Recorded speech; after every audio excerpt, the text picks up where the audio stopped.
I set the table for 6, candles lit, food steaming, glasses lined in perfect symmetry. I had imagined laughter filling my little apartment, their voices bouncing off the new walls. Instead, silence sat across from me. 6 empty chairs. My phone buzzed. A message from my mother. "We're at your sister's. Her place is beautiful. We'll come another time.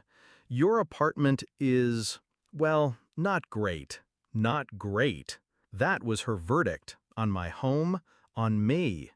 I didn't cry. I just looked at the table, at the food cooling, and let the stillness sink into my bones. That's when I heard the soft knock. My grandmother. Wrinkled hands, warm smile, walking stick tapping against the floor. She stepped in, her eyes shining as if this place was a palace. She pressed a small box into my hands. "For your first home," she whispered. Inside, a vintage gold locket. Old, delicate, priceless in meaning. It wasn't just jewelry, it was a message. "I see you. You matter." That night, I posted a photo of the locket on my socials. No caption, just the locket resting in my palm. Within hours, it spread like wildfire. Friends, colleagues, distant relatives, commenting, sharing, admiring. Beautiful, timeless, what a gift. And then came the messages from my sister. It wasn't the first betrayal. Growing up, I was always the shadow, she the star. My parents adored her loudness, her flair, her staged perfection. I was the quiet one, the unnoticed one. Birthdays? Hers were events, mine footnotes. Achievements? Mine dismissed, hers magnified. If I got a new dress, she borrowed it before I wore it. If I saved money, she found a way to spend it. I told myself it didn't matter, that one day they'd see me, that building my own life, my own home, would finally turn their heads. But the night of my housewarming, when they chose her over me, I understood the truth. They never would, unless I forced them to. Her first text after the locket photo was innocent.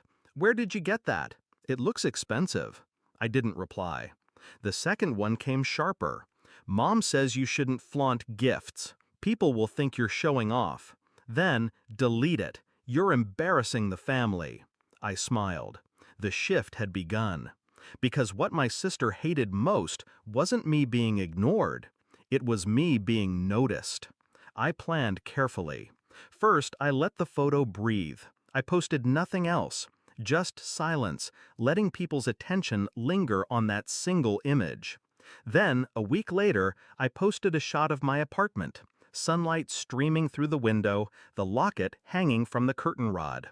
Minimal caption, "Home." The comments exploded. "So cozy, elegant, you've got taste." Soon, whispers started. Relatives calling me, not her. Friends inviting me to gatherings, asking about my style, my choices. Suddenly, the spotlight tilted, and my sister felt it. She texted again. "Why are people asking about your place? You live in a shoebox." I didn't reply. Then came the party. Not mine, hers. A dinner with family, her usual arena for showing off. I went, calm, deliberate, wearing the locket. The moment I walked in, people noticed. Compliments flew. Even the relatives who used to ignore me leaned close, asking, "Where did you find something so exquisite?" I saw it in her face, the tightening jaw, the forced smile. And when my mother reached for the locket, saying, "It's beautiful. I've never seen you wear jewelry like this," I delivered the blade, soft but sharp. It was Grandma's gift. She said it belonged to someone who would cherish it. A silence settled. Eyes flicked to my grandmother, who nodded gently, confirming every word. My sister's smile cracked. My parents looked caught, almost guilty, as if for the first time they'd realized what they had abandoned that night. That was the moment I knew I had turned the tide.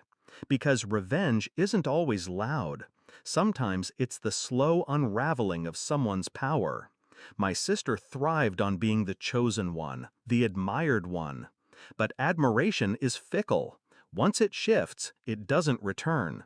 And I didn't need to shout, didn't need to expose their cruelty. All I had to do was let the truth shine in silence. Later that night, she cornered me. Her whisper was venom. "You think one stupid necklace makes you special?" I met her eyes, calm.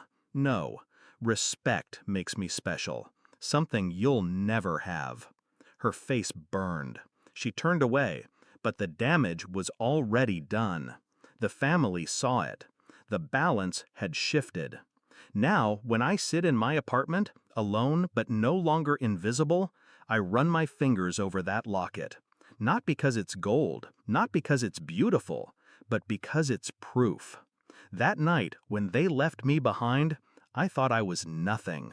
But my grandmother, she knew better. She gave me more than a gift. She gave me the weapon I needed, and I used it. I don't need their approval anymore. I don't crave their attention. I